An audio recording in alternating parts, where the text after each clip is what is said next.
నమస్తే, welcome to CR news. నేను పుష్ప. మహిళలకు ఆస్తిలో సమాన హక్కు ఆనాడు నందమూరి తారక రామారావు కల్పించారని, ఈనాడు ముఖ్యమంత్రి చంద్రబాబు నాయుడు మహిళలు ఆర్థికంగా ఎదిగేందుకు అనేక సంక్షేమ పథకాలు అమలు చేస్తున్నారని గూడూరు ఎమ్మెల్యే పాసం సునీల్ కుమార్ వెల్లడించారు. గూడూరు పట్టణంలోని దువ్వూరు రమణమ్మ మహిళా కళాశాలలో మహిళలకు కుట్టు శిక్షణా కేంద్రాన్ని ఏర్పాటు చేశారు. దీన్ని ఎమ్మెల్యే సునీల్ కుమార్ ప్రారంభించారు. ఎమ్మెల్యే సునీల్ కుమార్ మాట్లాడుతూ మహిళలు ఉన్నత స్థాయికి ఎదగాలని, ఆనాడు నందమూరి తారక రామారావు ఆస్తిలో సమాన హక్కు కల్పించారని, ఇప్పుడు ముఖ్యమంత్రి చంద్రబాబు నాయుడు మహిళల కొరకు అనేక సంక్షేమ పథకాలు అమలు చేస్తున్నారని గుర్తు చేశారు. కుట్టు శిక్షణ పూర్తి చేసుకుని మంచి నైపుణ్యం పొందిన వారికి ప్రభుత్వం ఉచితంగా కుట్టు మిషన్లు అందిస్తుందని తెలిపారు. ప్రభుత్వం అందించిన ఈ కుట్టు మిషన్ల ద్వారా వ్యాపారం చేసుకుని మహిళలు ఆర్థికంగా ఎదగాలని సూచించారు. ఈ కార్యక్రమంలో కమిషనర్ వెంకటేశ్వర్లు, నాయకులు బిల్లు చెంచురామయ్య, మస్తాన్ నాయుడు, రహీం, చంద్రమౌళి తదితరులు పాల్గొన్నారు.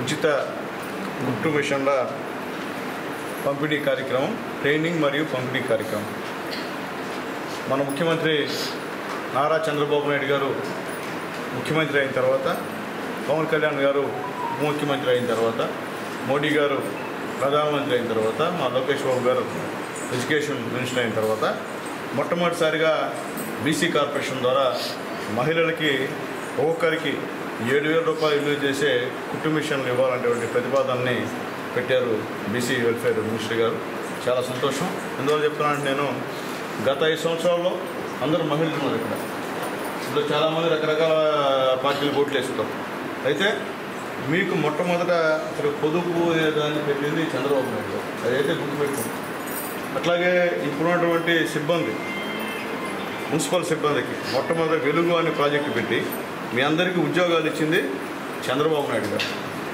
గత 5 సంవత్సరాల్లో మీలో చాలామంది, కొంతమంది ప్రలోభాలకు ఉంది, మీరు మీటింగ్లో పోవడం, మీరు ఎలక్షన్ ప్రచారం చేయడం అర్థంగా ఎప్పుడు చేయాల. నేను ఒకసారి ఎమ్మెల్యేగా ఉన్నా, ఒకసారి మున్సిపల్ చైర్మన్గా ఉన్నా, ఎన్నో పొదుపు సంఘాలని ఆ రోజు నేను ప్రారంభించా. ఎంతోమంది అక్కా చెల్లెలందరూ కూడా నాతో బాగుండేవాళ్ళు. ఇప్పుడు కూడా నేను పోయి, నాకు ఎలక్షన్లో మీరు ఇంటింటికి ప్రచారం చేయండి అనేటువంటి మాట నేను ఎప్పుడూ మాట్లాడలే. మీ ఇష్టం వచ్చిన వాళ్ళకి ఓట్లు వేయనమ్మా, మీకు ఎవరు సహాయం చేసిందో వాళ్ళకి ఓట్లు వేయనమ్మా అని చెప్పాను తప్ప, మీ మెడల మీద కత్తులు పెట్టి మీరు ఖచ్చితంగా వైఎస్ఆర్సీపీకి ప్రచారం చేయాలా, ఎలక్షన్లో ఉండాలా, డబ్బులు పంచాలా అని ఎప్పుడు కూడా మీకు చెప్పాలా. కానీ గత 5 సంవత్సరాల్లో మీరు పడిన ఇబ్బందులన్నీ కూడా మాకు తెలుసు. కానీ మీరు నాకు తెలిసి 99% ఇష్టపడి ఎవరు చేయలే, ఏదో 1-2% తప్ప. కానీ మేము మళ్ళీ చెప్తున్నా, ఆడవాళ్ళు ఈరోజు ఈ సమాజంలో ఆస్తిలో సమాన హక్కు ఇచ్చింది ఎవరంటే నందమూరి తారక రామారావు గారిని ఒకసారి చెప్పాలని అవసరం కూడా నాకు. ఎందువల్లంటే బాధ, ఎందువల్లంటే ఇక్కడ లోకల్గా మీకు సహాయం చేసింది, మహిళ చేసింది చంద్రబాబు నాయుడు గారు. తర్వాత ఎవరు చేయలేము మీకు. దాని తర్వాత ఏం పెట్టినా ఆయనే మీ అందరికీ. ఈరోజు కుట్టు మిషన్లు మీ అందరూ కూడా ఇస్తున్నారంటే అది చంద్రబాబు నాయుడు గారు, పవన్ కళ్యాణ్ గారు గొప్ప అని చెప్పి నేను మళ్ళీ మీకు తెలియజేస్తున్నాను తల్లారా. అలాగే గూడూరులో మొత్తం 1200 మంది అప్లై చేశారు ఈ కుట్టు మిషన్లు కావాలని చెప్పి. దాంట్లో 500 ఇస్తామని చెప్తే నేను మళ్ళీ జిల్లా కలెక్టర్ గారిని, బీసీ కార్పొరేషన్ చైర్మన్ గారిని, అలాగే మా కమిషనర్ గారితో రిక్వెస్ట్ చేసిన తర్వాత ఇంకొక 200 అదనంగా కుట్టు మిషన్లు మన గూడూరు కాన్స్టిట్యున్సీకి ఇచ్చారమ్మా. మొత్తం 700 మంది మహిళలకి ఈ కుట్టు మిషన్లు మనం ఇవ్వడం జరుగుతుంది. అలాగే ఇచ్చే ముందు శిక్షణ ఇవ్వాల్సినటువంటి ధర్మం, ఏదో ఇచ్చేసాం పోయేసామని కాకుండా ఖచ్చితంగా దాన్ని మీరు వాడుకోవాలా. ఇంట్లో తీసుకుపోయి పక్కన వేయడం కాదు. దీనివల్ల ఉపాధి, స్వయం ఉపాధి, ఎవరి మీద ఆధారపడకుండా మీలో మీరు చుట్టుపక్కల వాళ్ళ బట్టలు ఉండడం కానివ్వండి, లేదా రెడీమేడ్ గార్మెంట్స్ తయారు చేయడం కానీ, దాంట్లో మీరు కూడా బాగా తర్ఫీదయ్యి రాబోయే రోజుల్లో మంచి పెద్ద షాపింగ్ మాల్స్ కూడా కట్టాల్సిన అవసరం ఉంది. అలాగే కొన్ని షాపింగ్ మాల్స్కి మీరు కూడా మీ దగ్గర నుంచి గుడ్డలు కూడా అక్కడ పంపించాల్సిన అవసరం కూడా ఉందని చెప్పి మీకు తెలియజేస్తున్నాం. బాబు, ఆంధ్రప్రదేశ్ ప్రభుత్వం గౌరవనీయులు మన ముఖ్యమంత్రి వర్యులు శ్రీ నారా చంద్రబాబు నాయుడు గారు ఈ సంవత్సరం, ఈ ఆర్థిక సంవత్సరం 2025-26 సంవత్సరం నుంచి బీసీ సంక్షేమ కార్యక్రమాల కింద బీసీ మహిళలకు సంబంధించి ఈ కుట్టు మిషన్ల శిక్షణా తరగతులను ఈ రోజు నుంచి ఇక్కడ మన డిఆర్డబ్ల్యూ కాలేజీలో ప్రారంభించుకోవడం జరిగింది. ఈ కార్యక్రమానికి మన గౌరవ శాసనసభ్యులు శ్రీ పాసిం సునీల్ కుమార్ గారు మరియు మా చుంచరామయ్య గారు, మస్తాన్ నాయుడు గారు, మిగిలిన రహీం గారు, మిగిలిన పెద్దలందరూ ఈ కార్యక్రమానికి ఇచ్చారు. అలానే ఇచ్చేశారు. అలానే మెప్మా సిబ్బంది, ఇక్కడికి బెనిఫిషరీస్ కూడా హాజరు కావడం జరిగింది. మొత్తం మన గూడూరు కాన్స్టిట్యుయెన్సీకి 500 యూనిట్లు టార్గెట్గా ఇచ్చున్నారు. అయితే మన గౌరవ శాసనసభ్యులు అడిషనల్గా ఇంకొక 200 యూనిట్లు కావాలని చెప్పని కాన్స్టిట్యుయెన్సీకి అడగడం జరిగింది. అందులో భాగంగా మన గూడూరు పట్టణానికి 120 టార్గెట్గా ఇచ్చున్నారు. ఆ 120 టార్గెట్లో బెనిఫిషరీస్ని కూడా మనం ఐడెంటిఫై చేయడం జరిగింది. ఇందులో 2 బ్యాచ్లుగా ఈ డిఆర్డబ్ల్యూ కాలేజీలో 2 క్లాస్ రూముల్లో ఈ కార్యక్రమాలు కొనసాగుతాయి. ఇది నిర్ణయించిన మేరకు 90 రోజుల నుంచి 120 రోజులు ఆ విధంగా ట్రైనింగ్ కార్యక్రమాలు కూడా నిర్వహించడం జరుగుతుంది. ఇక్కడ శిక్షణకు హాజరైనటువంటి వాళ్ళు ఆ శిక్షణకు హాజరైనటువంటి పర్సంటేజ్ని బేస్ చేసుకొని వాళ్ళకి కుట్టు మిషన్లు కూడా ఉచితంగా అందజేయడం జరుగుతుంది. ఈరోజు స్వయం ఉపాధి కోసం తెలుగుదేశం పార్టీ ఆధ్వర్యంలో బీసీలకు అందరికి కూడా ఒక ఉపాధి కల్పించే దాంట్లో భాగంగా కుట్టు మిషన్లు మంజూరు చేయాలని చెప్పి రాష్ట్ర ప్రభుత్వం తలంచి దాంట్లో భాగంగా ఈ కాన్స్టిట్యున్సీకి, గూడూరు కాన్స్టిట్యున్సీకి 500 కుట్టు మిషన్లు మంజూరు చేయడం జరిగింది. అయితే మిషన్ ఇచ్చినంత మాత్రాన్ని వాళ్ళు ఏమి చేయలేరు కాబట్టి దానికి వాళ్ళకి ట్రైనింగ్ శిక్షణ ఇచ్చి, ఏదైతే టైలరింగ్లో వాళ్ళకి శిక్షణ ఇచ్చి వాళ్ళకి మిషన్ ఇస్తే వాళ్ళ కుటుంబాన్ని పోషించుకునే అవకాశం ఉంటుంది.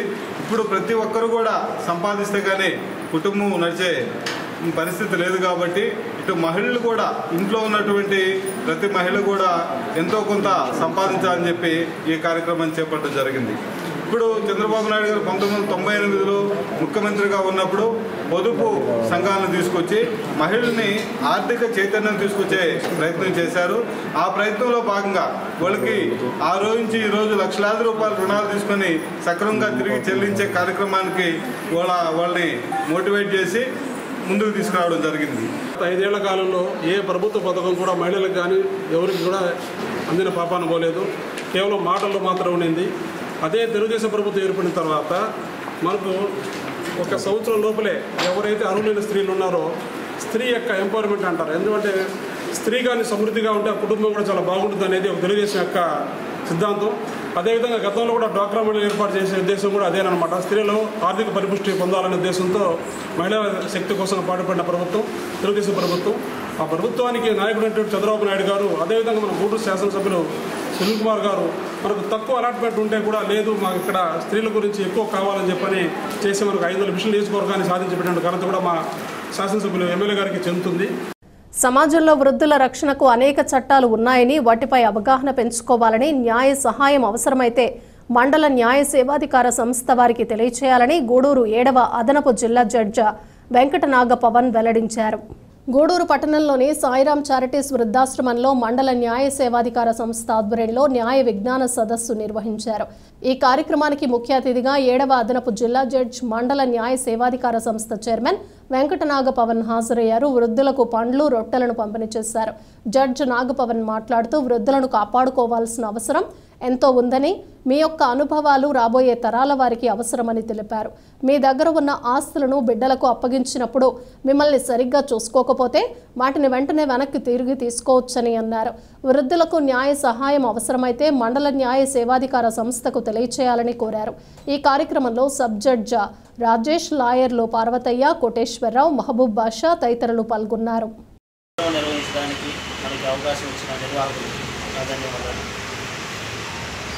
ఇక్కడ మనకేమంటే మన శాస్త్ర ప్రకారం కానీ మన రాజ్యాంగం ప్రకారం కానీ మనకేమని చెప్తున్నారంటే కొంతమందిని రక్షించాల్సిన బాధ్యత మొత్తం సమాజం మీద ఉంది.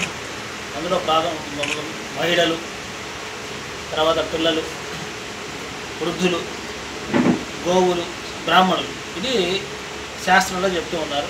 అలా విధంగా రాజ్యాంగంలో కూడా మహిళలను రక్షించడానికి కొన్ని వాళ్ళకి ప్రాథమిక హక్కులు ఇచ్చారు. ఆర్టికల్ 15 క్లాస్ 3 కాన్స్టిట్యూషన్లో మహిళలు పిల్లల్ని కాపాడడానికి ప్రత్యేకమైన ఏర్పాట్లు చేయొచ్చు అని చెప్తున్నారు.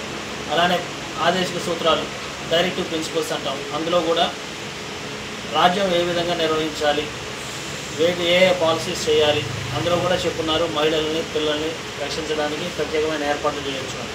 అలాగే వృద్ధుల్ని రక్షించడానికి, గోవుల్ని రక్షించడానికి. ఎందుకు రక్షించాలి వృద్ధుల్ని? వృద్ధులు ఎంతో జ్ఞానాన్ని సంపాదించుంటారు, మీ అనుభవాలు ఎన్నో సంపాదించుంటారు. తర్వాత వచ్చే తరాలకి మీ యొక్క మార్గదర్శకత్వం అనేది అవసరం ఉంటుంది. అలానే మహిళలు, చిన్నపిల్లలు, వీళ్ళని రక్షించాల్సిన బాధ్యత సమాజం మొత్తం మీద ఆధారపడి ఉంది, రాజ్యం మీద ఆధారపడి ఉంది. రాజ్యాంగం అదే చెప్తుంది. కాబట్టి వీళ్ళని రక్షించడానికి కొన్ని చట్టాలు అనేది పార్లమెంట్ కానీ శాసనసభలు వస్తూ ఉన్నాయి. అందులో భాగంగా సార్ చెప్పారు, తల్లిదండ్రుల్ని తర్వాత వృద్ధుల్ని రక్షించడానికి ఒక చట్టం అనేది తీసుకొచ్చారు. ఇక్కడ రక్షణ అంటే అన్ని రకాల రక్షణ, రాజ్యం స్టేట్ ఏదైతే అన్ని రకాలుగా రక్షించాలో, ఆర్థికంగా కానీ శారీరకంగా కానీ మానసికంగా కానీ వాళ్ళకి మంచి ఏర్పాటు చేయాలి. అందుకనే వాళ్ళు ఆర్థికంగా ఇబ్బంది పడకూడదు అనేసి పెన్షన్ ఇస్తూ ఉన్నారు సీనియర్ సిటిజన్స్కి. వాళ్ళు ఏదైనా ప్రయాణాలు చేయాలంటే అక్కడ కన్సెషన్స్ ఇస్తూ ఉన్నారు. అన్ని రకాల ఏర్పాట్లు అనేది చేయాల్సిన బాధ్యత మొత్తం సమాజం మీద ఆధారపడి ఉంది. ఇందాక చెప్తూ ఉన్నారు సార్, అలానే మీరు ఏదన్నా ఒకటి సంపాదించి పిల్లలకి గిఫ్ట్గా ఇస్తారు, బహుమతిగా ఇస్తారు, మీరు వాడుకుంటాయా కానీ వాళ్ళు సరిగా చూసుకోలేదనుకోండి, మీరు ఆ బహుమతిని మళ్ళీ క్యాన్సిల్ చేసేసి మళ్ళీ అది మీరు తీసుకునే యొక్క హక్కు మీకు కల్పించారు ఈ చట్టంలో. కాబట్టి అందులో చిన్న కండిషన్ ఏమంటే అందులో మీరు రాయాలి, నన్ను చూసుకోవాల్సిన బాధ్యత నీకు ఉన్నది అనేసి. అతను ఒప్పుకొని ఆ విధంగా ఆ బహుమతిని తీసుకున్నాడు అనుకోండి, ఇల్లు బిల్డింగో ఏదో పొలమో, తర్వాత చూసుకోకపోతే మళ్ళీ అది మీరు వెనక్కి తీసుకోవచ్చు, ఒక చిన్న అప్లికేషన్ చేసి. అంత సింప్లిఫై చేశారు. ఇది వాళ్ళ బాధ్యత, ఇది వృద్ధుల యొక్క హక్కే కాదు, భావితరాల వాళ్ళ బాధ్యత. మీ యొక్క జ్ఞానాన్ని ఆ విధంగా తర్వాత పంచుకోవాలనే ఒక సమాజం యొక్క ఇది. ఈ విధంగా ఎన్నో చట్టాలు వచ్చినాయి. చట్టాలు ఇంకా రావాల్సిన అవసరం ఉంది భవిష్యత్తులో కూడా. మీరు ఏదున్నా కానీ ఇలా మా లీగల్ సర్వీస్ అథారిటీకి ఏదైనా ఇబ్బంది ఉంటే, ఇందాక సార్ కూడా చెప్పున్నారు భాష కోటేశ్వరరావు గారు, పిఎల్సి ద్వారా మేము సత్వర ఫ్రీ లీగల్ ఎయిడ్ అనమాట. మీకు లాయర్తో పని లేదు, మేమే లాయర్ని ఏర్పాటు చేస్తాం. ఏదైనా అవసరం లీగల్ సర్వీసెస్ ఫ్రీగా ప్రొవైడ్ చేస్తాం. ఆ లీగల్ సర్వీస్ అథారిటీ యాక్ట్లో కూడా అదే చెప్తున్నారు. ఆ విధంగా ఎన్నో చట్టాలు వచ్చినాయి. అందువల్ల వీటన్నిటినీ మీరు సద్వినియోగం చేసుకొని ఏదైనా తెలుసుకోవాలనుకుంటే మా లీగల్ సర్వీస్ సభ్యులు ఉన్నారు, మీరు ఎప్పుడైనా సంప్రదించవచ్చు. దీంతో సెలవు తీసుకుంటాం. గురించి చెప్పాలి కాబట్టి ఇక్కడ సారు ఈ ప్రాంతాన్ని ఎన్నిక చేసుకోవడం జరిగింది. అంటే మనకి మన 2007లో ఈ తల్లిదండ్రుల పోషణ మరియు వయోవృద్ధుల సంరక్షణ చట్టం 2007లో వచ్చింది. ఆ 2007లో పార్లమెంటు తీసుకురావడం జరిగింది. దానికి ముందు మనకేమనంటే భరణం పొందాలంటే మొట్టమొదటిసారిగా మనకి మన అడాప్షన్ అండ్ మెయింటెనెన్స్ యాక్ట్ కింద మొట్టమొదటిసారిగా ఒక సూట్ వేసుకొని ఆ సూట్ ద్వారా అంటే దావా ద్వారా భరణం పొందేటువంటి అవకాశం ఉండేది ఫస్ట్. ఆ తదనంతరము మనము సిఆర్పిసిలో ఉన్నటువంటి సెక్షన్ 125 కింద భరణం పొందడం అనేది జరుగుతుంది. ఆ భరణము కూడా 10,000 రూపాయల వరకు మాత్రమే ఇవ్వటం అనేది జరుగుతుంది. తరువాత ఈ కోర్టులో కేసులు ఎక్కువగా ఉండటం వలన భారత పార్లమెంటు వారు ఈ వయోవృద్ధులు రోజు రోజుకి పెరిగిపోతున్నారనే ఉద్దేశంతో వీళ్ళకి ఇలా సంరక్షణ మరియు పోషణ నిమిత్తం ఒక చట్టాన్ని తీసుకురావాలని భారత పార్లమెంటు మొట్టమొదటిసారిగా 2007లో వయోవృద్ధుల సంరక్షణ మరియు తల్లిదండ్రుల పోషణ అనే చట్టాన్ని తీసుకురావడం అనేది జరిగిందనమాట. ఈ చట్టం తీసుకొచ్చిన తర్వాత 2008 నుంచి దీన్ని అమల్లోకి రావడం జరిగింది. అంటే గతంలో మెయింటెనెన్స్ తీసుకునేటప్పుడు ఆ మెయింటెనెన్స్ అంటే భరణం పొందేటప్పుడు తల్లిదండ్రులు పిల్లల మీద భరణం పొందేటువంటి అవకాశం ఉన్నది. ఇక్కడ ఇప్పుడు పెట్టినటువంటి ఈ చట్టం ద్వారా తల్లిదండ్రులు పోషించడమే కాకుండా తాతల్ని నాయనమ్మల్ని అదేవిధంగా పోషించేటువంటి బాధ్యత మనవాళ్ళు మనవరాళ్ళు కొడుకు అదేవిధంగా ఆడపిల్లలు కూడా స్వీకరించాల్సిన పరిస్థితి వచ్చిందనమాట. కనుక ఒకవేళ వాళ్ళు సక్రమంగా చూడకపోతే మీరు వాళ్ళ మీద ఏదన్నా ఒక చిన్న కంప్లైంట్ ఇస్తే వాళ్ళని 3 నెలల వరకు పనిష్మెంట్ వాళ్ళకి శిక్ష వేయడం జరుగుతుంది. 5,000 వరకు పనిష్మెంట్ అవసరం జరుగుతుంది అనమాట. 2 కూడా వేయచ్చు. అంటే 3 నెలల శిక్ష మరియు పనిష్మెంట్ కూడా వేయటం జరుగుతుంది అనమాట. అంటే భారత ప్రభుత్వం వారు మనకి కొన్ని గైడ్లైన్స్ కూడా రాష్ట్ర ప్రభుత్వాలకు ఇవ్వడం జరిగింది. అంటే ఆ రాష్ట్ర ప్రభుత్వాలు కూడా ప్రతి జిల్లాలో కూడా 150 పడకల వయోవృద్ధుల ఆశ్రమము, అనాథాశ్రమం అనే పదం వాడకూడదు, వయోవృద్ధుల ఆశ్రమం అనేది ఏర్పాటు చేసి వారి సంక్షేమం చూడటమే కాకుండా వారికి కావలసినటువంటి వైద్య సదుపాయాలు కూడా కల్పించాల్సిన అవకాశము. అంటే దేశంలో పిల్లల చేత చూడబడకుండా ఈ వృద్ధాశ్రమంలో చాలామంది వృద్ధులు ఆశ్రయించున్నారు. వాళ్ళందరూ కూడా భారత ప్రభుత్వం వారు ఒక చట్టాన్ని 2007వ సంవత్సరంలో ఒక చట్టాన్ని తీసుకొచ్చారమ్మా. మీకు కూడా కొన్ని హక్కులు కల్పిస్తున్నారు. మీ పిల్లలు మిమ్మల్ని ఇబ్బంది పెట్టినా, మీ బంధువులు మిమ్మల్ని ఇబ్బంది పెట్టినా, మీ ఆస్తిని ఎవరైనా కబ్జా చేసినా, మీకు భోజనం పెట్టకపోయినా, మిమ్మల్ని ఇంట్లో ఉంచి తరివేసినా, వీటికన్నిటికీ ఒక చట్టాన్ని ప్రభుత్వం తీసుకొచ్చింది. అటువంటి వాళ్ళు మీరు మాకు ఈ విధంగా ఇబ్బంది కలిగిస్తున్నారు, వీళ్ళ వల్ల మాకు ఇబ్బంది అని మీరు మా కోర్టులో కానీ లేకపోతే మీ కేర్ టేకర్ కానీ వారి ద్వారా మా మండల్ లీగల్ సర్వీసెస్ దగ్గరికి వచ్చి ఒక చిన్న కాగితం మీద రాసిచ్చిన, కానీ మీరు రాయలేకపోయినా మేమైనా రాసిస్తాము. రాసిచ్చినప్పుడు మీకు సంబంధించిన పిల్లలు కానీ, మీ మనవాళ్ళు కానీ, మనవరాళ్ళు కానీ, మీ కోడళ్ళు కానీ, లేకపోతే మీ ఆస్తి ఉంటుంది కదా, మీ తదనంతరం మీ ఆస్తికి హక్కుదారులైన వాళ్ళందరినీ పిలిపించి మీకు భరోసా ఇప్పించే మార్గం మండల్ లీగల్ సర్వీసెస్ తీసుకుంటుంది. అటువంటి లాస్ట్ టైం కూడా మేము జిల్లా జడ్జి గారు వచ్చినప్పుడు మీకు ఈ విషయాలన్నీ మీకు చెప్పాము. ఒకసారి నాకు బాగా గుర్తుంది, ఒక ఆమె అయితే సార్ చాలా పెద్ద ఒక పొలిటికల్ లీడర్ ఒంగోలు నుంచి వచ్చింది. అడ్వకేటు ఇక్కడ మండల న్యాయ సేవా అధికారి సంస్థ తరఫున న్యాయ విజ్ఞాన సదస్సుకు ఇక్కడ వచ్చేసాము. మన ఏడిఎం 7th ADJ జడ్జి గారు, మన సబ్ జడ్జి గారు, కొద్ది మన పార్వతయ్య గారు, మన కోటేశ్వరరావు ఇక్కడ ఈ సమావేశానికి హాజరైన చాలా ధన్యవాదాలు. మీకు అందరికీ నా ధన్యవాదాలు. ఇక్కడ ఈ సమావేశం ఏంటంటే పెద్దలకి ఏవి సంరక్షణగా ఉండాలి అనే విషయాన్ని కొన్ని మీకు మంచి సూచనలు మా జడ్జి గారు నిర్ణయిస్తారు. అవన్నీ మీరు జాగ్రత్తగా పరిశీలించుకొని మీరు చేయాల్సింది చేసుకొని జాగ్రత్తగా ఉండాలని కోరుతూ కాశ్మీర్లో ఉగ్రవాదుల దాడి తీవ్రంగా ఖండిస్తున్నామని, భారత ప్రభుత్వం తీసుకునే నిర్ణయానికి అన్ని ప్రతిపక్ష పార్టీలు మద్దతు ఇస్తున్నామని, ఉగ్రవాదుల దాడిని రాజకీయంగా వాడుకోవటం బాధాకరమని సిపిఐ జాతీయ కార్యదర్శి నారాయణ ఆవేదన వ్యక్తం చేశారు. గూడూరు పట్టణంలో జరిగిన విలేకరుల సమావేశంలో ఆయన పాల్గొన్నారు. గూడూరు పట్టణంలో ఓ ప్రైవేటు కార్యక్రమానికి సిపిఐ జాతీయ కార్యదర్శి నారాయణ విచ్చేశారు. ఈ సందర్భంగా జరిగిన విలేకరుల సమావేశంలో నారాయణ మాట్లాడుతూ కాశ్మీర్లో ఉగ్రవాదుల దాడి తీవ్రంగా ఖండిస్తున్నామని, అమాయక ప్రజల ప్రాణాలను పోగొట్టుకోవటం బాధాకరమని అన్నారు. ప్రతిపక్ష పార్టీలన్నీ ప్రభుత్వానికి మద్దతు ఇస్తున్నాయని, కొండ ప్రాంతంలో AK-47 గన్లతో ప్రజలపై ఉగ్రవాదులు దాడి చేస్తే భద్రతా చర్యలు, ఇంటెలిజెన్స్ ఏమైందని ప్రశ్నించారు. దాడి జరిగి అమాయక ప్రజలు మరణిస్తే పక్క రోజే బీహార్లో ఈ సంఘటన ఎన్నికలకు వాడుకునేందుకు సభ నిర్వహించడం బాధాకరమని అన్నారు. ఇప్పటికైనా ప్రజలకు భద్రతపై నమ్మకాన్ని కలిగించాలని కోరారు. ఈ సమావేశంలో సిపిఐ రాష్ట్ర కార్యవర్గ సభ్యులు రామానాయుడు, జిల్లా కార్యదర్శి మురళి, పెంచలయ్య, ప్రభాకర్, కాళేశ తదితరులు పాల్గొన్నారు. అన్ని రాజకీయ పార్టీలు సపోర్ట్ చేస్తారు. బీజేపీని వ్యతిరేకించేటువంటి పార్టీ కూడా మాతో సహా జమ్మూ కాశ్మీర్ మారణ హోమానికి ఖండిస్తూ భారతదేశ ప్రభుత్వానికి అన్ని రకాల పేషెంట్ సపోర్ట్ ఇస్తుంది. అప్రిషియేట్ చేయాలి. రాజకీయాన్ని విభేదించే సైతం మోడీకి మీరు ఏమైనా చేయండి, మరి అంత నమ్మకం ఎందుకు కలిగిస్తారు? ఆ నమ్మకాన్ని చూపించాలని మీరేం చేశారు? ఆ జరిగిన మరుసటి రోజు బీహార్లో పోయి ఉపయోగించారు.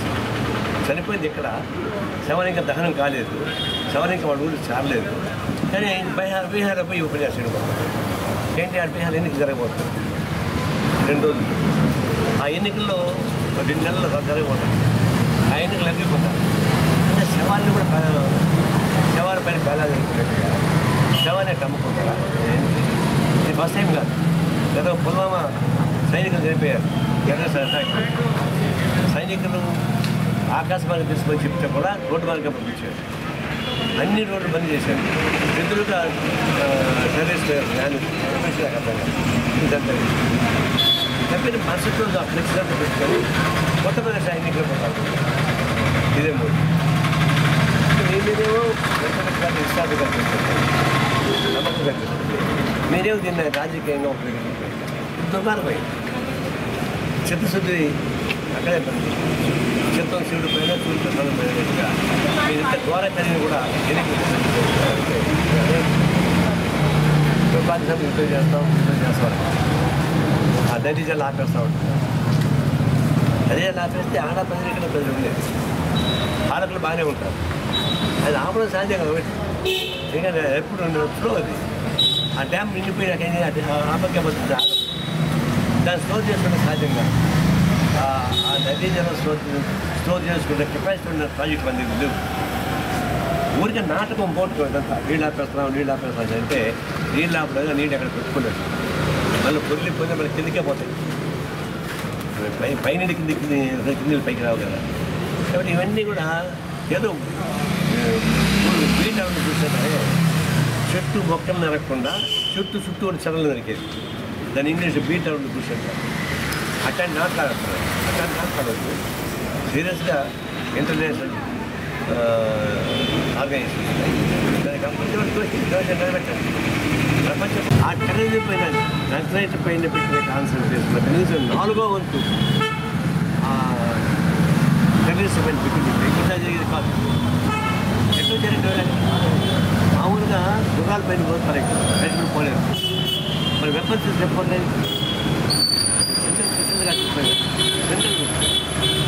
ఎందుకు ఓపెన్గా పంపించుకోలేదు వాళ్ళకి ఈ భద్రత ఏమైంది? ఇండియన్ ఫోర్స్ ఏమైంది? వాళ్ళు ఏం చూపిస్తున్నారు మీరు? ఇవన్నీ చాలా బాగుంటుంది. అందువల్ల ప్రస్తుతం వచ్చిన సమస్య పరిష్కారం చేస్తున్నాం తప్ప సెంటిమెంట్. క్రిక్ సిటీ సెజ్లో భూములు కోల్పోయిన రైతులకు నష్టపరిహారం విషయంలో ప్రతిపక్షాలు అసత్య ప్రచారాలు చేస్తున్నాయని, అర్హులైన రైతులందరికీ నష్టపరిహారం ప్రభుత్వం చెల్లిస్తుందని ప్రతిపక్షాలు అసత్య ప్రచారాలు మానుకోవాలని గూడూరు ఎమ్మెల్యే పాసం సునీల్ కుమార్ కోరారు. గూడూరు పట్టణంలోని ఎమ్మెల్యే క్యాంపు కార్యాలయంలో జరిగిన విలేకరుల సమావేశంలో ఎమ్మెల్యే సునీల్ కుమార్ మాట్లాడుతూ ప్రతిపక్ష నాయకులు క్రిక్ సిటీ సైజ్లో భూముల కోల్పోయిన రైతులకు అన్యాయం జరుగుతుందని అసత్య ప్రచారాలు చేస్తున్నాయని అన్నారు. గతంలో 1-2 లక్షల రూపాయలు భూముల విలువ ఉండగా ఈరోజు వారికి 8 లక్షల రూపాయల నష్టపరిహారం ప్రభుత్వం చెల్లిస్తోందని అన్నారు. వ్యవసాయం చేసుకుంటున్న రైతులకు కూడా నష్టపరిహారం చెల్లిస్తున్నామని అసత్య ప్రచారాలు మానుకోవాలని కోరారు. రాజీనామా చేసిన కోట టీడీపీ మండల అధ్యక్షులను త్వరలోనే పార్టీలోకి తీసుకువస్తామని, వారికి తగిన గుర్తింపు ఇచ్చామని, పార్టీకి కష్టపడి పనిచేసిన వారిని ఎప్పుడూ వదులుకోమని పేర్కొన్నారు. ఈ సమావేశంలో శీలం కిరణ్ కుమార్, పులిమి శ్రీనివాసులు, వెంకటేశ్వరరాజు, బిల్లు చెంచురామయ్య, రవీందర్ రెడ్డి, ఇజ్రాయెల్, పెంచలయ్య, సురేంద్ర తదితరులు పాల్గొన్నారు.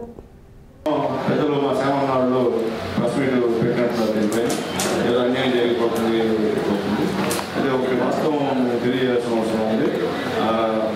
నిన్న ప్రెస్ మీట్ పెట్టిన వాళ్ళు కూడా గతంలో మీరందరూ కూడా ఇక్కడ చర్మం సంబంధించినటువంటి ఒక ఫ్యాక్టరీ వస్తుంది తోటపట్నంలో, అది పెట్టమని చెప్తే మేము కూడా ఆ రోజు వ్యతిరేకించాము. పక్కాగా వ్యతిరేకించాం. మేము కూడా ఆర్టీఓ ధర్నాలు చేసాం. పెట్టకూడదు, దానివల్ల ప్రజలకు చాలా ఇబ్బంది అని చెప్పి చేసాం. ఆ రోజు ఇందులో చెప్పాలంటే అధికారం ఉన్నా అధికారం లేకపోయినా ప్రజలు ఇబ్బంది పెట్టే పనుల్లో ఎప్పుడు కూడా మేము ముందుండే సమస్య లేదు.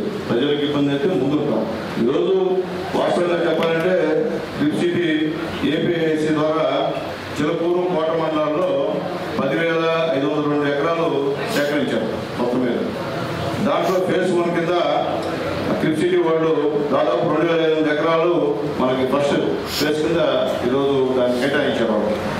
ప్రాజెక్టు విలువ వచ్చి 1173 కోట్ల 40,27,000 రూపాయల ప్రాజెక్టు విలువ.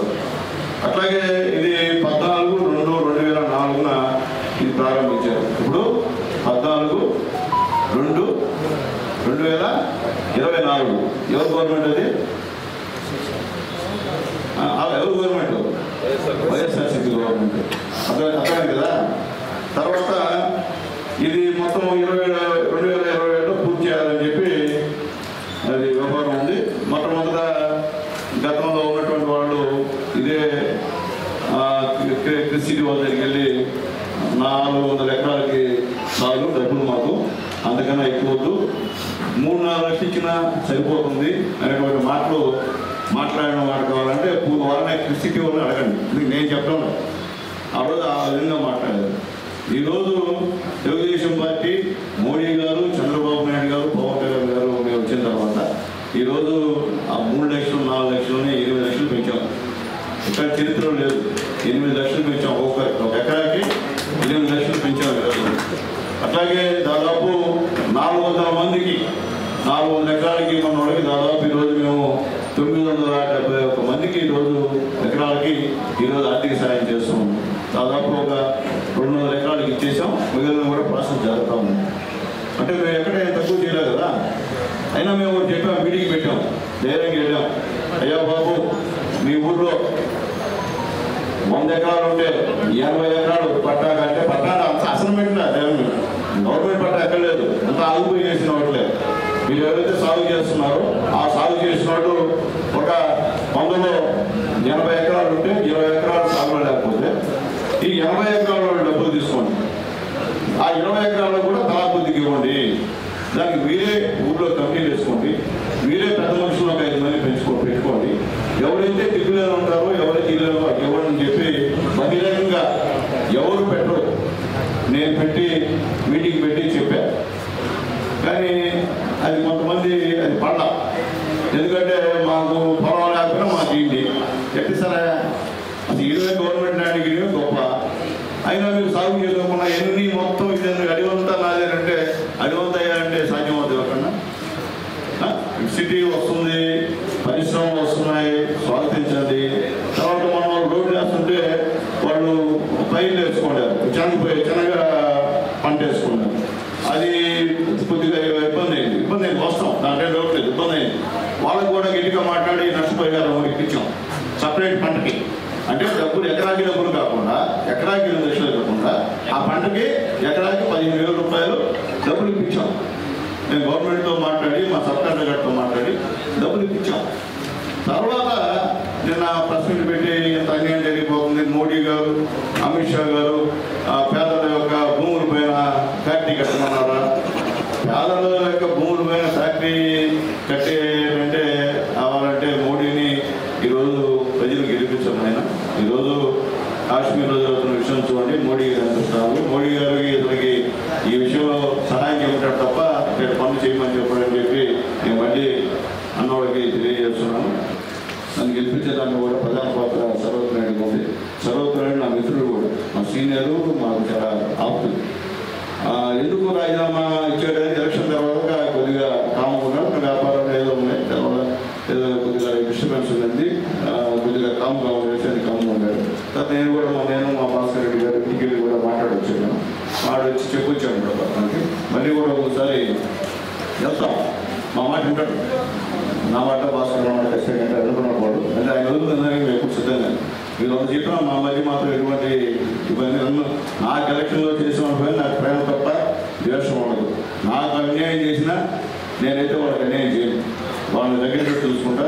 ఎందుకంటే నాకు ఎవరు లేనప్పుడు సర్వోత్తమ రెడ్డి కోర్టులో నిలబడి మా అందరూ మా నాయకుల సహాయ సహకారాలతో అక్కడ గట్టిగా ఎలక్షన్ చేశాడు. కాబట్టి అట్లాంటి మంచి వ్యక్తిని పోగొట్టడానికి తెలుగుదేశం పార్టీ ఇప్పుడు సిద్ధంగా లేదు. అసలు సునీల్ కుమార్ అనేవాడు అట్లాంటి పనులు చేసిన వాడిని నమ్మిన వాడిని అట్లా చేసే పరిస్థితి నాకు కాదు.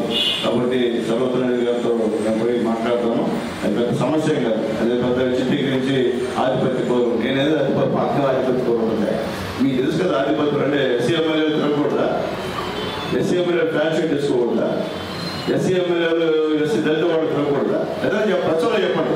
నువ్వు సునీల్ కుమార్, నువ్వు ఎస్సీ ఎమ్మెల్యే, నువ్వు తిరగకూడదు అలా అని చెప్పారు. అంబేద్కర్ రాజ్యాంగం రాశాడు కదా, అంబేద్కర్ గారి ప్రకారం మేము తిరగాలి కదా, ఓట్లు మా జనాలు వేశారు కదా.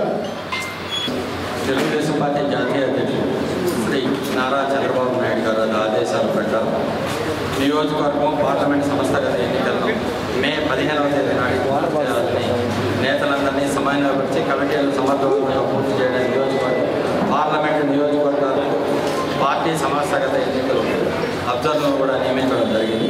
ఆ షెడ్యూల్ కూడా ఇక్కడ పొందుపరచడం. ఈ సంస్థాగత ఎన్నికల్లో మహిళలు, ఎస్సీ, ఎస్టీ, మైనార్టీ, ఓబీసీలకు ప్రాధాన్యత ఇవ్వడం జరుగుతుంది.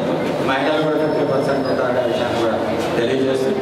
అదేవిధంగా కుటుంబ సాధికార సారథులు, గ్రామ కమిటీలు, క్లస్టరు, యూనిట్, మండలం, పట్టణ, డివిజన్ కమిటీ, అనుబంధ కమిటీలు, నియోజకవర్గ అనుబంధ కమిటీలు, పార్లమెంటు కమిటీలు, అనుబంధ కమిటీలు కూడా మే 15వ తేదీ కన్నా పూర్తి చేయాలి. ఇప్పుడు గతంలో మనం క్లస్టరు, యూనిట్, బూత్ అనే కమిటీలను కూడా ఏర్పాటు చేసుకోవడం జరిగింది ఎన్నికల ముందర. ఇప్పుడు దానికి సవరణ ఇవ్వడం కూడా జరిగింది. స్టేట్ జాతీయ తెలుగుదేశం పార్టీ అధ్యక్షుడు నారా చంద్రబాబు నాయుడు గారు మేము ఉంచుతున్నాం. ఏప్రిల్ 15 నుంచి జూన్ 14 వరకు వేట నిలుపుదల చేస్తారు.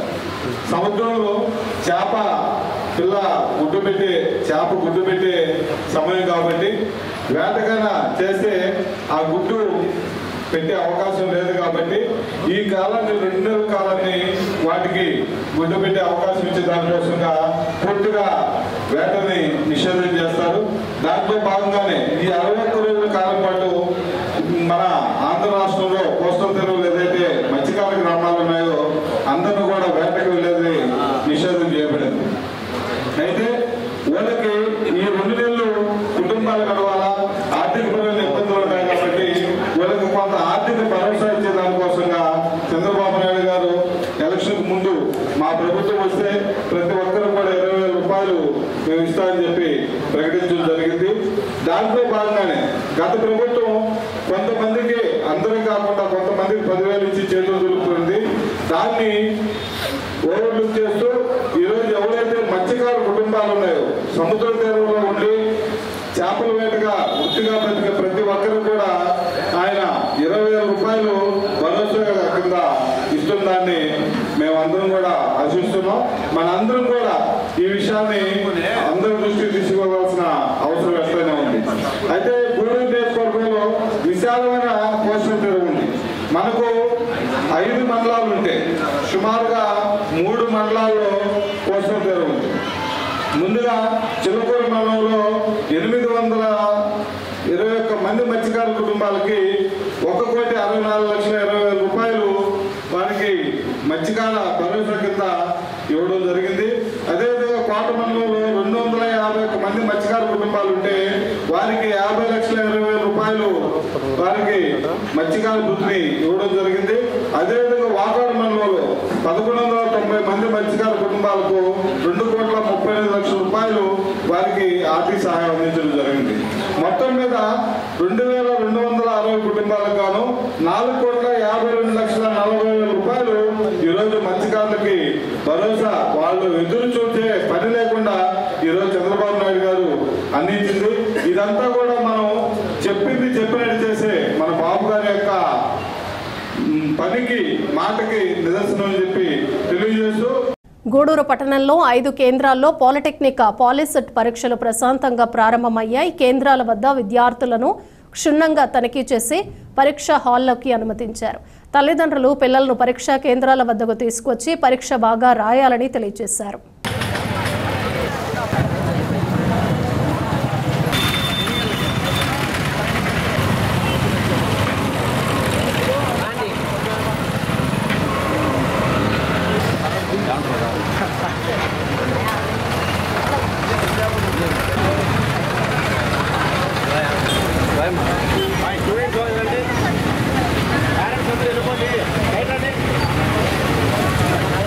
మొబైల్స్ ఉన్నా కానీ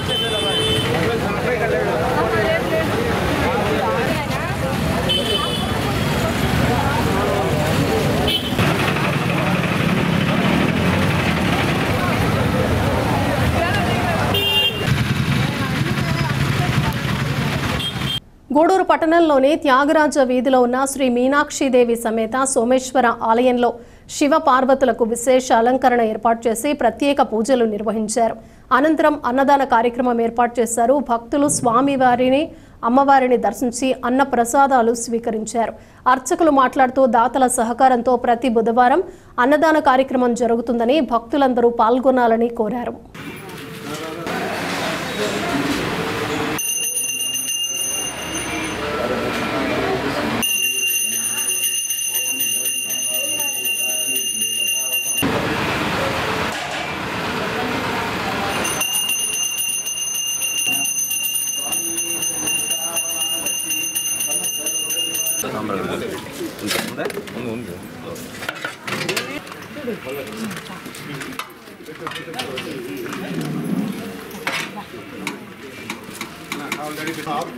మళ్ళీ రాలేము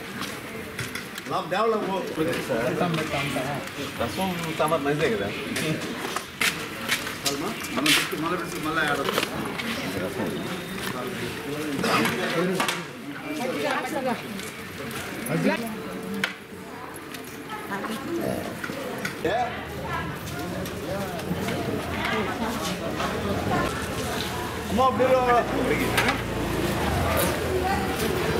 మళ్ళీ ఇక్కడ దేవాలయంలో మహాదేవుడికి మహాగణపతికి అరిహరపుత్ర అయ్యప్పకి అమ్మవారికి కూడా అభిషేకాలు చేసి క్రమం తప్పకుండా ఆ ప్రసాదాలందరూ కూడా స్వామికి నివేదించి ఆ ప్రసాదాలందరూ కూడా భక్తులకి భిక్షగాలకి అందరూ పెడుతున్నాము. గత సంవత్సరం చేస్తున్నాము.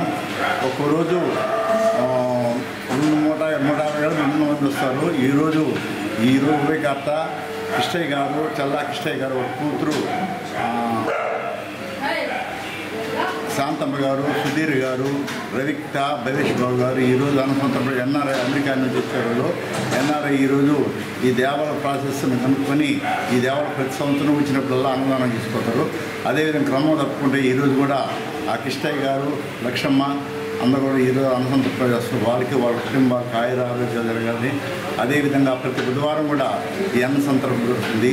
ఇది మహిమాన్వితమైన జ్యోతిర్లింగం. ఇది బ్రహ్మసూత్రమైన శివలింగం కాబట్టి ప్రతి ఒక్కరు తాకొచ్చు, దండం పెట్టుకోవచ్చు, అభిషేకం చేసుకోవచ్చు. కాబట్టి వాళ్ళ కోరికలు తీరే కుంభబంగారం కాబట్టి ప్రతి ఒక్కరు కూడా ఈ దేవస్థానానికి వచ్చి అభిషేకాలు అత్యంత ఫ్రీగా చేసుకోవచ్చు.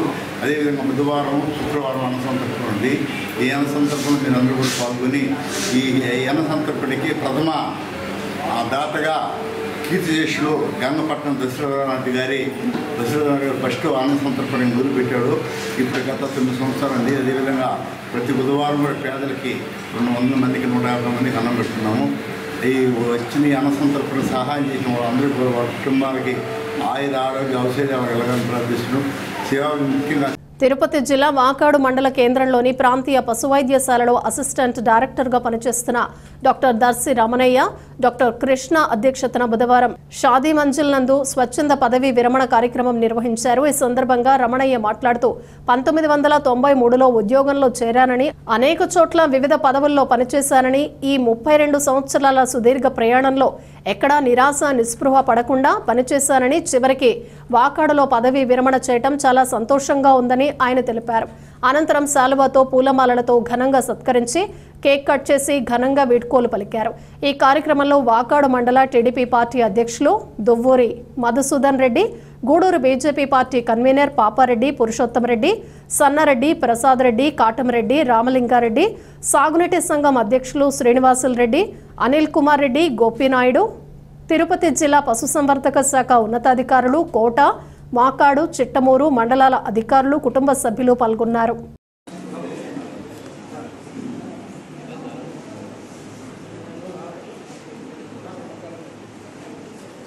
ఓపికతో ఖచ్చితంగా వారిని ఆలోచన తీసుకొని కింద స్టాఫ్ కూడా చెప్తుంది. ఎందుకంటే దాన్ని మనం తీసుకున్నప్పుడే ఎందుకంటే ఇక్కడ ఎవరు మండలం ఏడీ గారు, అసిస్టెంట్ డైరెక్టర్ గారు సుబ్రహ్మణ్యం గారు, ఉదయ్ చైతన్య గారు దయచేసి స్టేజ్ మీద రావాల్సింది. సుబ్రహ్మణ్యం సార్ రండి సార్, దయచేసి రండి.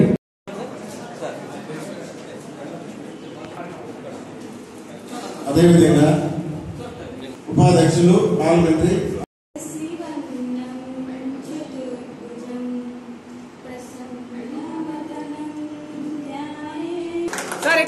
క్రమంలో మధురెడ్డి గారు ఉన్నారు.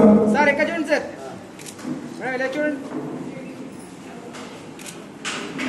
Okay sir. సార్కి మంచి అభిమానం గల వ్యక్తి. తర్వాత రామలింగారెడ్డి గారు వాకాడు సార్ చూడండి సార్. మేడం మేడం ఓకే సేవతో సంస్కరిస్తున్నారు. చూడండి సార్. వాకాడు రామలింగారెడ్డి గారు ప్రసాద్ రెడ్డి గారు ఇద్దరు కంబైన్ గా సత్కరించున్నారు. వాళ్ళతో ఒక ఫోటో. తర్వాత తమ్మిరెడ్డి గారు బీజేపీ మూడు నియోజకవర్గ ప్రతినిధులు. ఈరోజు చేసిన పనుల్లో అన్నింటికంటే నాకు అత్యంత ఆనందకరమైనది కొన్ని పనులు చేసినా కూడా ఈ కార్యక్రమం ఆధారంగా ఇచ్చిన అనుభవం మిగతా పనుల్లో ఈరోజు రాదు. రమణయ్య గారు నాకు కాలేజీలో చదివేటప్పుడు నాకంటే 3 సంవత్సరాలు జూనియర్. నేను 86 4 సంవత్సరాలు జూనియర్. నేను దాదాపు 4th ఇయర్లో ఉన్నప్పుడు వాళ్ళు ఫస్ట్ ఇయర్ డాక్టర్ కోర్సులో చేరారు. కాలేజీలో ఎలా అయితే ఉన్నారో ఈనాటికి కూడా అలాగే ఉన్నారు. అదే డ్రెస్ సెన్స్, అదే బిహేవియర్, అదే సోబర్గా ఉంటాం, అదే కంపోజర్, కామెడీస్. నాకంటే ఎక్కువ నా శ్రీమతికి ఎక్కువగా మీ గురించి తెలుసు, మీకు ఎక్కువ పరిచయం. ఎందుకంటే మీరు పీజీ చేసినప్పుడు ఆమె అక్కడ ప్రొఫెసర్గా కాలేజీలో ఉన్నారు కాబట్టి కొంత అసోసియేషన్ ఎక్కువ ఉంది. వీరి గురించి నాకు ఏం తెలిసినా కూడా ఎక్కువగా ఆవిడ ద్వారానే తెలుస్తుంది. ఆమె వర్క్స్లో, పిహెచ్డి వర్క్స్లో కానీ సహాయం చేయడము, పిన్నింగ్ అవి కొంచెం హెల్ప్ చేయడం, మెటీరియల్ శాంపుల్స్ పంపించడం. ఇక్కడ విచ్చేస్తున్న సిబ్బందికి మరియు వారి బంధుమిత్రులకు, పత్రికా విలేకరులకు అందరికీ ధన్యవాదాలు. మాకు పి రమణయ్య గారి సేవలు మా పంచాయతీరాజ్ వ్యవస్థలో కూడా ఈ మధ్యన గోకుల్ షెడ్స్ కానీ పశువుల కొట్టలు కానీ వాటితో మాకు అనుబంధం ఏర్పడింది. మాకు సరైన కాలంలో మాకు ఎస్టిమేట్ వేసి ఈ ఎన్ఆర్జీసీలో వారి యొక్క ప్రాంతం విజయవంతంగా పూర్తి చేయడం జరిగింది. వారికి నా ధన్యవాదాలు తెలుపుకుంటున్నాను. ఈ విధంగా మాకు కోఆపరేషన్ ఏర్పడి ఆయన ఆ కోఆపరేషన్లో నాకు తెలిసిపోయింది. నేను కానీ ఈ మధ్యలో వచ్చాను. ఈ కొద్ది కాల పరిచయంలోనే సార్ ఎంత మంచివాడు, పని పట్ల ఎంత డెడికేట్గా ఉంటాడు అనేది నాకు తెలియవచ్చింది. వాటి పట్ల అది డెడికేట్గా అనేది అందరూ పనిచేస్తారు, కానీ డెడికేట్ అనేది అటువంటి వ్యక్తి రమణయ్య గారు కావాలి. దయచేసి మీరు ఎంత మూగజీవులకి సేవ చేస్తారో మనకి మన కుటుంబాలకి కలిసి వస్తుంది. తక్కువ చేయబాకండి. అయితే ఒకప్పుడు స్టాఫ్ తక్కువ ఉండేది. 1-2 స్టాఫ్తో 10-15 గ్రామాలు విపరీతమైన పశు సంపదను మేనేజ్ చేసేవాళ్ళు. ఈరోజు స్టాఫ్ చాలా బాగుంది.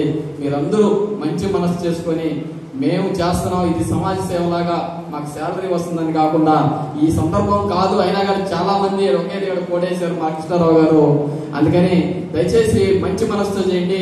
మీకు మీ కుటుంబానికి ఆ దేవుడు ఖచ్చితంగా మంచి చేస్తాడని కోరుకుంటున్నాను. అయితే అక్కడక్కడ కింద అధికారుల దగ్గర నెగ్లెక్ట్ జరుగుతుంది. మీరు ఫాలోఅప్ చేసేసాం, మీరు చేయబడలేదు. అదొకటి సార్. రెండోది, ఈరోజు ముందుగా ఎందుకు పదవి విరమణ చేస్తున్నాడో, ఉద్యోగం సాఫీ అయిన ఉద్యోగం. ఇప్పుడు ఉంటే ఏ చిన్న ఉద్యోగం చేసుకున్నా ప్రస్తుతానికి చెప్పే ఓట్లలో ఉద్యోగస్తులు వెటనరీ ప్లస్ టీచర్ పోస్టులు కొంచెం ప్రశాంతమైన ఉద్యోగాలు, చిన్న బ్యాంక్, ఒకప్పుడు బ్యాంక్ ఉద్యోగాలు వాళ్ళకి సాయంత్రం అయితే విపరీతమైన ప్రజలు. సార్కి ఇంత బాగా రైతులు చేస్తున్న సందర్భంగా ఆయన గత 2.5 సంవత్సరం అయింది వాకాడు మండలానికి వచ్చి. అందరూ రైతులతో కానీ అందరితో కానీ ఆయన మంచితనం, ఆయన ఇది అందరితో బాగుండేది. ఎందుకంటే అది ఆదివారం అయినా సరే, సెలవు రోజులైనా సరే ఆయనకు ఫోన్ చేస్తే స్పందించి రైతులకి మంచి సలహాలు, సూచనలు, పశువులకి ఏదైతే బాగలేదో వాటి గురించి చెప్తుండేది. అదేవిధంగా ఆయన దగ్గర పనిచేస్తున్న అసిస్టెంట్లకు ఇమీడియట్ గా ఫోన్ చేసి పలానా దగ్గర పలానా పశువులు బాగలేదండ, దాన్ని పోయి చూడండి అని చెప్పి ఇమీడియట్ గా వాళ్ళు పంపించి చేసేది. ఆయన ఈరోజు స్వచ్ఛందంగా పదవి విరమణ చేయడం చాలా బాధాకరంగా ఉందా, కానీ ఆయన ఎన్నో నిర్ణయం తీసుకున్నాడు, చేస్తున్నాడు.